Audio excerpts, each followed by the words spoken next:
Selanjutnya kami akan menanyakan kepada setiap fraksi apakah rancangan undang-undang tentang perubahan kedua atas Undang-Undang Nomor 6 Tahun 2014 tentang Desa dapat disetujui untuk disahkan menjadi undang-undang.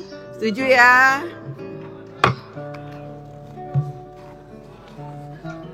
Berbuatlah dengan sebaik mungkin, jangan terlena, jangan terlena dengan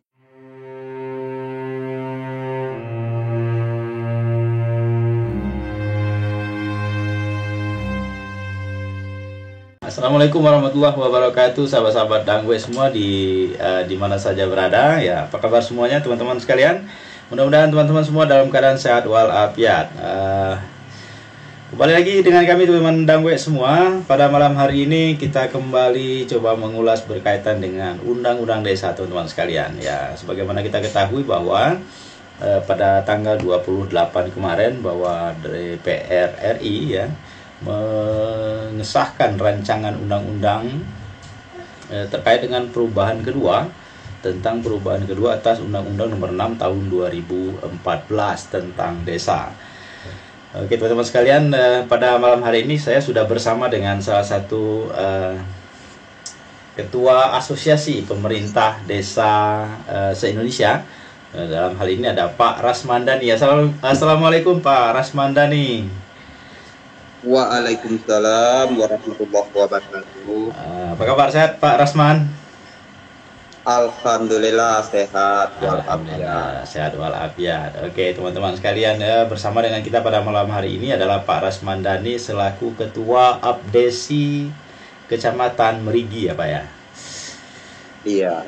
Kecamatan Merigi, Kabupaten Kepahyang, Provinsi Bengkulu teman-teman sekalian. Oke teman-teman sekalian ya, sebagaimana mungkin konten kemarin kita menyampaikan bahwasanya DPR RI dalam sidang paripurna keempat ya, sidang paripurna keempat ini Pak Rasmandani untuk masa sidang tahun 2023-2024 itu salah satu agendanya adalah mengesahkan Undang-Undang Desa nih Pak Rasmandani. Dan alhamdulillah memang ya DPR RI sepakat ya, bulat menyepakati undang-undang revisi terhadap Undang-Undang Desa ya, Undang-Undang Nomor 6 Tahun 2014 itu. Bagaimana nih kira-kira tanggapan dari Pak Rasmandani selaku Ketua Abdesi Kecamatan Merigi berkaitan dengan perubahan undang-undang tersebut nih Pak Rasman? Oke. Ya, terima kasih. Dengan adanya perubahan Undang-Undang Desa untuk tahun ini alhamdulillah sudah disahkan.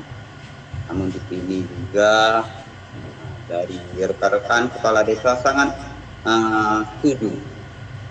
setuju nampaknya dengan ada perubahan undang-undang ini.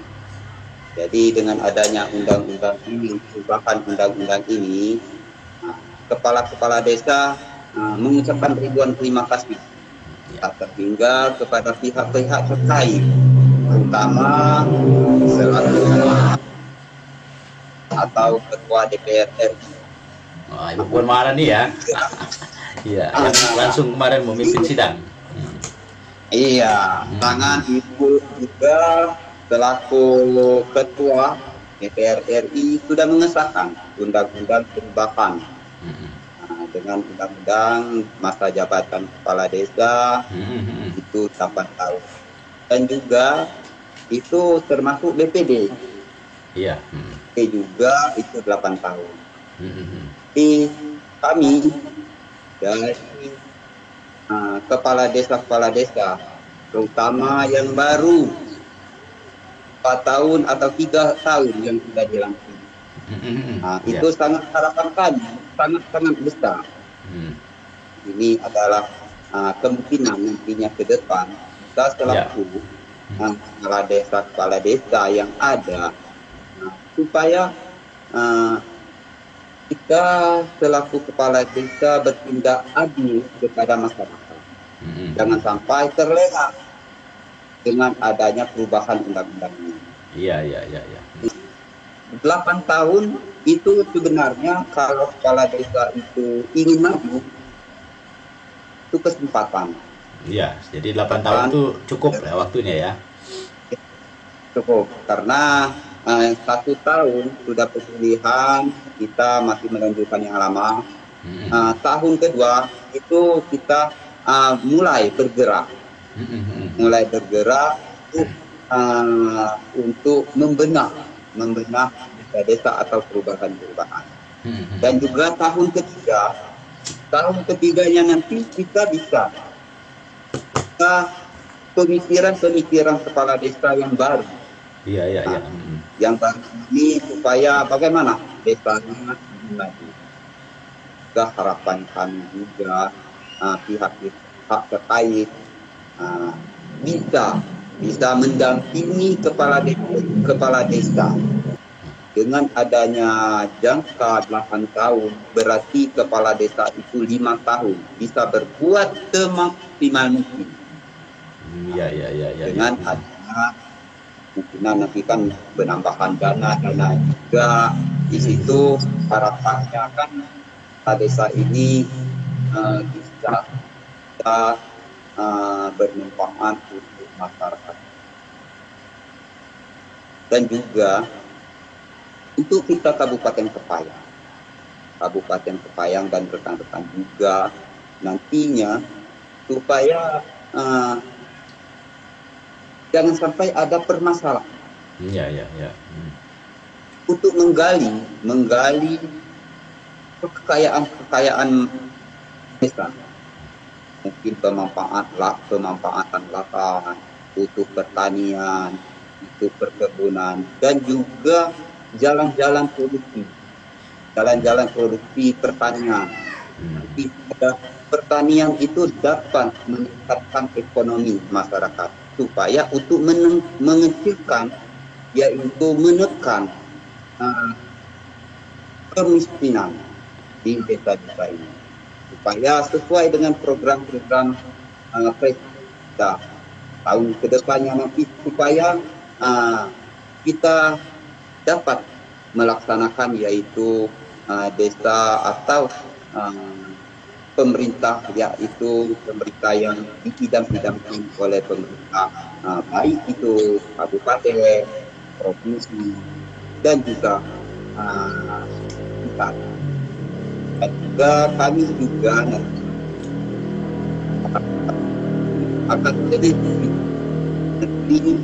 dengan kabupaten dan juga provinsi dan juga ini kami sangat setuju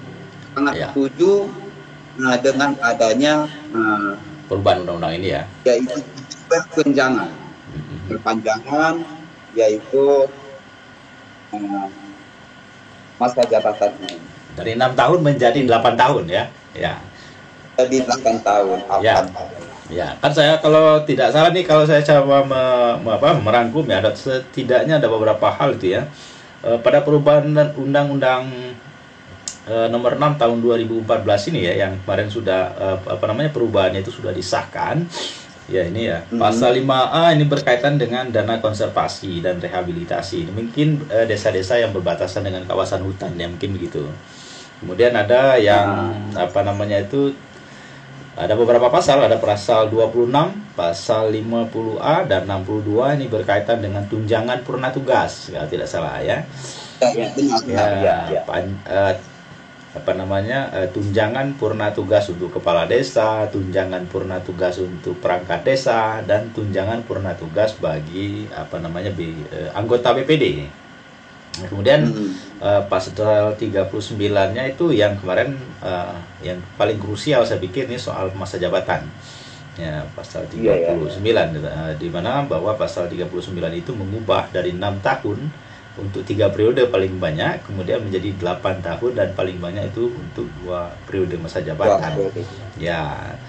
Dan kira-kira nih Pak Rasmandani, kan tentu harapan kita adalah dengan adanya perubahan undang-undang ini kan bisa memberikan ruang bagi kepala desa ya, bagi pemerintah desa lah ya, bagi pemerintah desa itu untuk bisa memberikan berkontribusi lebih maksimal terhadap pembangunan desa, baik itu berkaitan dengan pengembangan pengelolaan sumber daya, alam ya, sumber daya yang ada di desa, kemudian bagaimana misalnya meningkatkan kualitas sumber daya manusianya, dan juga berkaitan dengan bagaimana mendorong desa itu menjadi menjadi pusat pertumbuhan ekonomi. Nah, itu saya pikir beberapa poin yang kemarin itu disampaikan oleh Menteri Dalam Negeri juga, kemudian oleh pimpinan Balek juga disampaikan dalam substansi dari perubahan undang-undang tersebut.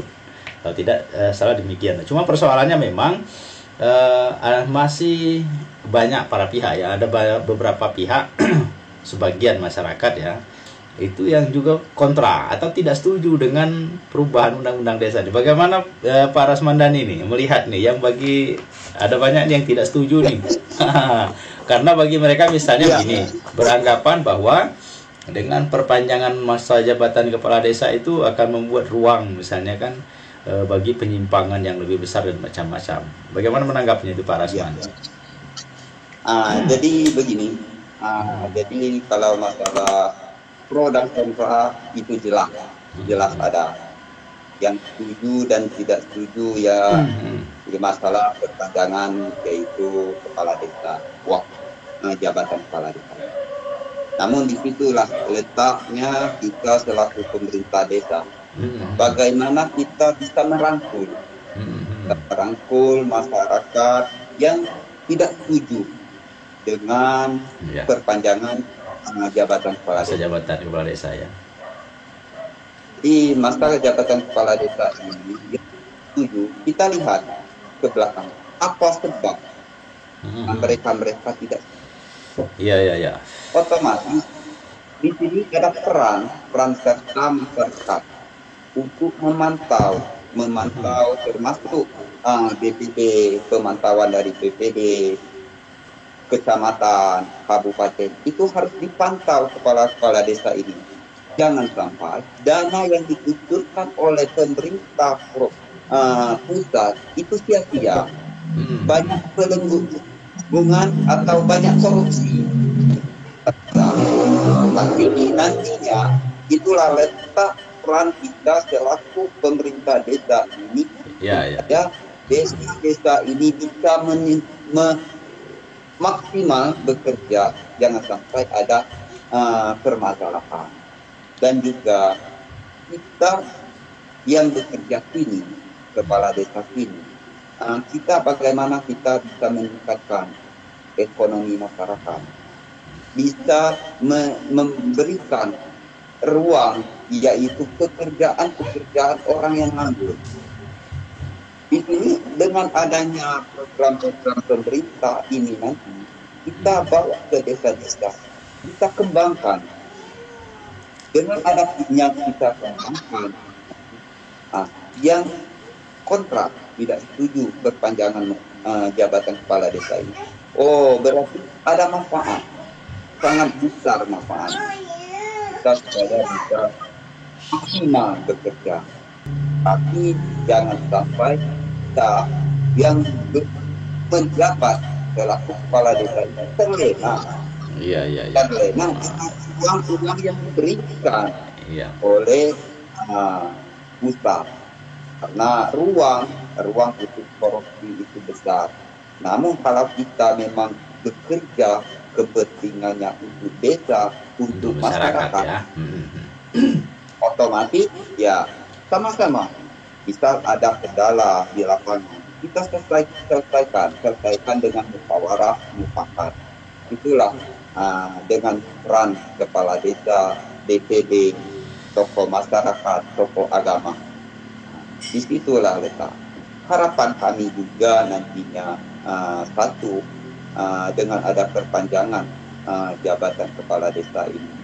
Dan dengan harapan kami nanti ke depannya dengan ada perpanjangan masa jabatan kepala desa, nanti bisa untuk meningkatkan ekonomi masyarakat. Kemudian begini Pak Rasmandani, ini berkaitan dengan mekanisme pencairan berkaitan dengan alokasi dana desa ADD ya.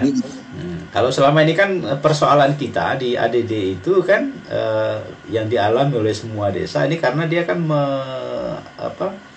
transfernya kan ke daerah, dari daerah kas daerah baru ke kas desa. Kan gitu ya, selamanya kejadiannya kan begitu tuh. Kemudian kan dalam perubahan undang-undang ini kan dirubah nih. Perubahan undang-undang ini kemudian anggaran itu dari kas negara ya langsung ke kas desa nih. Nah, ini kan itu perubahan yang luar biasa menurut saya itu. Karena kan selamanya menjadi keluhan itu perangkat desa tidak gajian sampai 3 bulan, 4 bulan kan gitu kan, karena nyangkut di daerah. Itu ya, kira-kira bagaimana itu Pak Rasmandani? Ya, kalau tanggapan saya selaku mewakili untuk pertama Ketua Forum di Kecamatan Beri, harapan kami dari pusat nantinya untuk insentif atau honor perangkat desa itu, kalau bisa itu tersendiri. Iya. Karena kan kalau yang di undang-undang yang terbaru ya, yang dirubah kemarin, nah itu kan nanti langsung ditransfer ke kas desa itu, ke rekening desa. Ada perubahan. Kalau selama ini kan dari kas daerah ke kas desa, kan begitu tuh. Jadi ADD-nya itu langsung dari pusat nih, langsung dipotong. Itu perubahannya yang luar biasa. Jadi disitulah peran kita selaku perangkat desa itu kita mulai SBM. SBM perangkat desa tuh kalau bisa tuh agak naik dikit. Agak naik supaya kedepannya nanti kita jangan 1 Januari kita lah persiapan akhir 1 Januari kalau kita itu honor atau insentif mulai dari kepala desa dan perangkat desa langsung tanggal 30 bisa cair, langsung bisa gajian ya. Tapi kalau selama ini bedanya karena kita tuh bukan tersendiri. Dengan adanya tersendirian nanti kita hari ini kita sudah terima gaji insentif kepala desa dan perangkat desa, besok kita langsung ke PB ngantar atau kirim melalui bisa diurus lagi ya. Itu yang jadi harapan kita itu sama kayak dengan kita dengan BLTDD kan ini hari ini terima, besok kita bisa mengantar berkas. Kami sudah mencairkan dana sekian juta. Ini kita nunggu untuk tinggal kita nunggu ke depannya lagi. Ke depannya lagi, seandainya nanti sudah cair tanggal 30 atau tanggal 29, tinggal kita ngambil lagi. Itu. Jadi artinya gini Pak Rasman, artinya kan berkaitan dengan perubahan undang-undang desa ini disambut baik oleh pemerintah desa ya, karena ini kan memang perjuangannya cukup panjang ya, perjuangan yang cukup panjang sehingga sampai sampailah kemarin itu ditetapkan revisi undang-undang itu menjadi undang-undang ya, menjadi undang-undang ya. Harapan kita memang dengan undang-undang baru ini Pak Rasmandani dan teman-teman kepala desa yang lain ini bisa berkontribusi lebih banyak, bisa lebih fokus untuk bagaimana mengembangkan desa ke depan, kan gitu. Terus bagaimana nih himbauan lah kira-kira nih Pak Rasmandani selaku ketua Abdesi di Kecamatan Merigi untuk teman-teman kepala desa yang lain lah, bagaimana terkait dengan menyikapi undang-undang baru ini. Jadi harapan kami dan juga dengan rekan-rekan kepala desa itu nantinya kita transparan terhadap masyarakat, dan juga yang kedua kita tujuan perpanjangan masa jabatan kepala desa ini kita bisa maksimal untuk membangun desa. Dan juga nantinya kepala desa, rekan-rekan kepala desa, kita jangan terlena dengan uang, dana yang dibutuhkan oleh pemerintah begitu besar. Jadi kalau bisa nanti dengan sesuai dengan harapan kita, dengan ke depan itu pemerintah bisa menambah dana desa lagi, bukannya hanya 1 miliar sekian juta, kalau bisa tuh 2-3 miliar supaya desa itu mandiri. Iya, ya, penambahan anggaran ya. Harapan pemerintah supaya desa itu mandiri. Iya, iya, iya, ya. Mungkin dengan adanya mandiri ini nanti, itulah peran kita kepala desa meningkatkan SDM di desa itu masing-masing. Iya. Mulai dari pekerjaan, pembangunan, pembuatan rap, Ya. itu termasuk TPK, itu kita desa semua yang buat. Jadi kita itu hanya kita sesuai dengan program pemerintah itu. Sumber daya desa itu kita tingkatkan, nanti mungkin masih banyak kita nanti ke depan tentang kepala desa, supaya perangkat desa itu bisa masukkan ke sekian dana itu nanti untuk pelatihan perangkat desa. Oh iya, penguatan kapasitas perangkat desa menjadi sangat penting ya, intinya ya begitu. Itu yang utama. Karena peran dengan adanya ini, dengan adanya program pemerintah perpanjangan, alhamdulillah sangat dengan perpanjangan masa jabatan ini. Kita kembali dengan adanya perpanjangan masa jabatan, kita berbuatlah dengan sebaik mungkin, dan juga jangan kita tekankan jangan sampai banyak temuan di lapangan, dan juga nanti harapan kita dengan rekan-rekan kepala desa jangan terlena dengan dana-dana sekian jutanya nanti, jangan sampai jadi bumerang kepala desa, karena bukannya dikit 8 tahun. 8 tahun itu harus dipertanggungjawabkan. Harus dipertanggungjawabkan mulai kita bekerja sampai 8 tahun jabatan kita akhir. Itu dipertanggungjawabkan. Artinya kan itu intinya masa jabatan yang 8 tahun itu ya harapan kita semua kepala desa ini bisa berbuat yang berkontribusi yang positif lah ya, berkontribusi yang positif untuk masyarakat. Jangan terlena nih kalau kata bahasanya Pak Rasmandani tadi ya, jangan sampai ini nanti justru menjadi bumerang bagi teman-teman kepala desa gitu ya. Kemudian sehingga kita terjebak kepada hal-hal yang justru apa yang dianggapkan oleh yang selama ini menjadi anggapan liar masyarakat tentang jabatan kepala desa itu menjadi terbukti gitu. Ya benar. Oke Pak Rasmandani, terima kasih banyak nih sudah menemani berbincang pada malam hari ini. Terima kasih juga. Sudah tarawih kan? Sudah tarawih ini? Sudah 14 selesai. Kami ucapkan selamat nih kepada Pak Rasmandani dan teman-teman kepala desa semuanya. Ya mudah-mudahan dengan penetapan revisi undang-undang Undang-Undang Nomor 6 Tahun 2014 beberapa hal yang krusial tadi itu ini bisa membuat kepala desa dan perangkat desa, pemerintahan desa ini bisa terus berbuat banyak bisa berkontribusi lebih banyak terhadap bagaimana kita bisa meningkatkan kesejahteraan masyarakat di desa, yang meningkatkan sumber daya yang ada di desa, dan tentunya adalah bagaimana misalnya desa ini bisa menjadi pusat perkembangan, pusat pertumbuhan ekonomi negara kita. Kalau ini itu sangat kalau ini itu dibebankan ke desa. Tulang punggung pemerintah provinsi dan kabupaten dan pusat itu terletak di desa. Ada di desa, Jadi maju dan mundurnya itu desa itu terletak di tangan kepala desa. Kita tidak bisa menyalahi lagi karena dari pusat langsung ke desa. Oke, terima kasih nih Pak Rasmandani. Oke, siap.